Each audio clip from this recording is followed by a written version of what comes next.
जिल्हा पंचायत इलेक्शन्स मुखार असतानाच गोंयांतले राजकीय वातावरण सद्याक तापिल्लें आसा।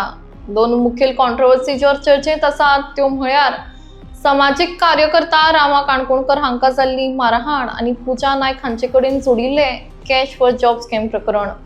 ह्या दोनूय घटनांनी राज्य सरकाराक स्पॉटलायटान घाल्लें आसा। समाजीक कार्यकर्ता रामा काणकोणकर हांचेर करंजाळे वाठारांत सप्टेंबर म्हयन्यांत हल्लो जाल्लो। आपल्या कागाळीत तांणी मुखेलमंत्री डॉक्टर प्रमोद सावंत आणि पर्यटन मंत्री रोहन खंवटे हांचो आपल्या हल्ल्या फाटल्यान हात आशिल्ल्याचो दुबाव उक्तायल्लो। हाका लागून पुराय राज्यांत राजकीय पांवड्यार बरीच खळबळ जाल्ली। मात मुखेलमंत्र्यांनी हे आरोप नाकारले। त्याच प्रमाण खंय तरी हो मुद्दो पॉलिटिसायज करपाचो यत्न आशिल्ल्याचें तांणी म्हळें। मजगतीं ह्या हल्ल्या फाटल्यान जायत्या संशयितांक पुलिसांनी अटक केल्या। मात मास्टरमाइंडाक अजून अटक जावची आसा। हो मुद्दो गाजिल्लो आसतनाच दुसरी कॉन्ट्रोवर्सी गाजूंक लागली ती म्हळ्यार गव्हर्नमेंट जॉब स्कॅमाच्या बाबतींत।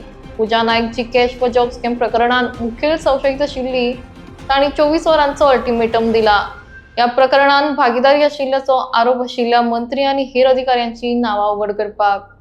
संशयित पुजा हाच्या दाव्या प्रमाण लोकांनी लाखांनी पयशे सरकारी नोकरेच्या आशेन दिल्ले। विरोधकांनी ह्या मुद्द्या वयल्यान सत्ताधारी पक्ष बीजेपी हांका भ्रष्टाचार आनी सत्तेचो गैरवापर करपाचे आरोप करत घेयल्ले। मात ह्या दोनूय कॉन्ट्रोवर्सींचो खंय तरी जिल्हा पंचायत इलेक्शनाचेर परिणाम जातलो काय असो प्रश्न सद्याक लोकांक उप्रासता।